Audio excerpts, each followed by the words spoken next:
Good morning everybody. Welcome to my channel Vijayalakshmi. Today's lesson is మానవ నాడీ వ్యవస్థ. బయట పరిస్థితులు బయట వాతావరణంలోనే మార్పులను గ్రహించి ఈ నాడులు అనేటువంటివి మన మెదడుకు చేరవేస్తే మళ్ళీ మెదడు ఇచ్చేటటువంటి సూచనలను వివిధ శరీర భాగాలకు అందజేస్తాయి. వీటిలో నాడీ వ్యవస్థలో ముఖ్యమైనటువంటి భాగము నాడీ కణం. నాడీ కణంలో 3 భాగాలు అనేటువంటివి ఉంటాయి. ఒకటి కణదేహము, తంత్రికాక్షము లేకపోతే ఆక్సాన్ అని అంటారు. వీటిని డెండ్రైట్లు అని అంటారు.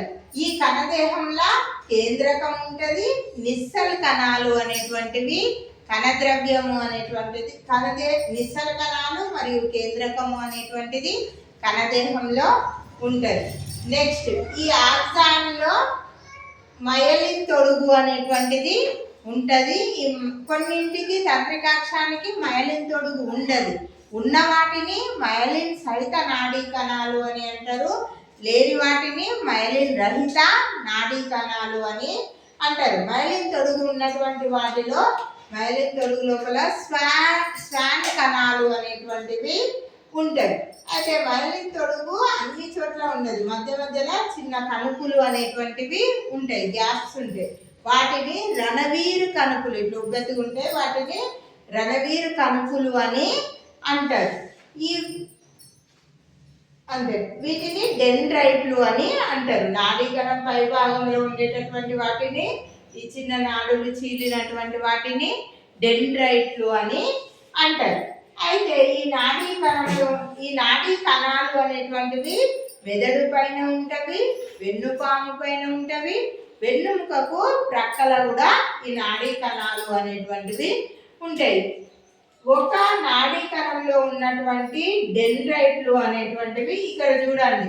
ఇంకొక నాడీ కణంలోని డెండ్రైట్లతో కానీ కలుస్తాయి, లేకపోతే ఇంకొక నాడీ కణంలోని ఆక్సాన్తో కూడా కలుస్తాయి.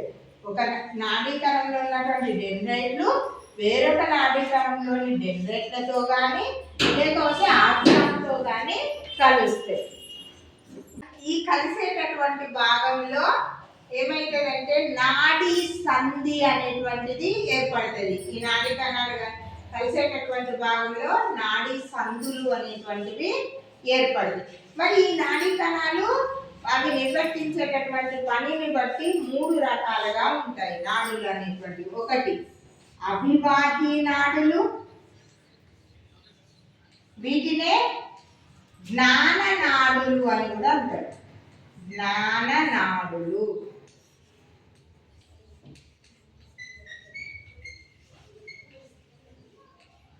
రెండు అపవాహి నాడులు.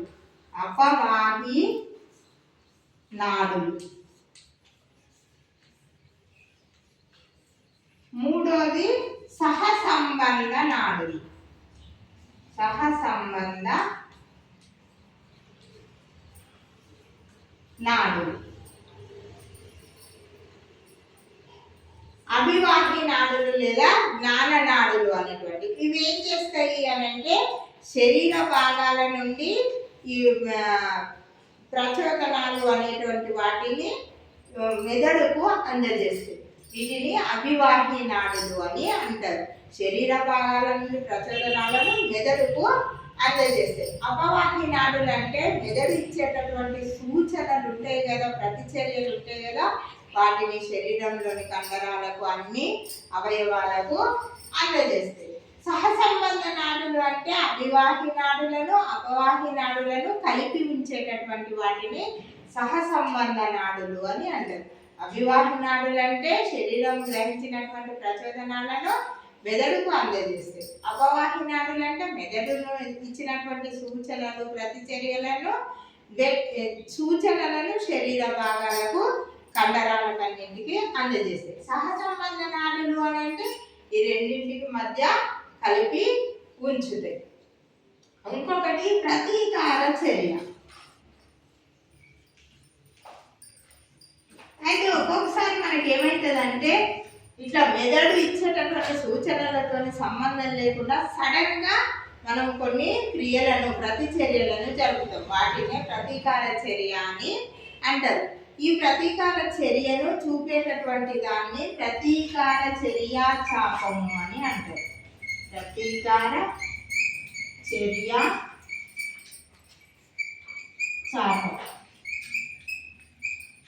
ఏం చేస్తారు మరి ఇలా సేమ్ మళ్ళీ శరీర భాగాలు గ్రహించినటువంటి ఉంటాయి కదా, అవి మా కంపనాలు ఇవన్నీ ఏం చేస్తాయి, మెదడుకు అందజేస్తాయి. మెదడు ఇచ్చేటటువంటి ప్రచోదనాలను మెదడుకు అందజేసి మెదడు ఇచ్చేటటువంటి సూచనలను శరీర భాగాలకు అందజేస్తాయి. ఈ విధంగా ఈ చాపాన్ని, ఈ ప్రసారం జరిగేటటువంటి దాన్ని ప్రతీకార చర్య చాపము అని అంటారు. మరి ఒకనాటి నుండి ఇంకొక నాటికి ఎట్లా ఇది ఎట్లా విషయాలు అనేటువంటివి ఎట్లా అందజేయబడతాయి అని అంటే విద్యుత్ ప్రకంపనల వల్ల అందజేయబడతాయి. Thank you for watching my video. నా వీడియో నచ్చినట్లయితే నా ఛానల్ని సబ్స్క్రైబ్ చేయండి, వీడియోని లైక్ చేయండి.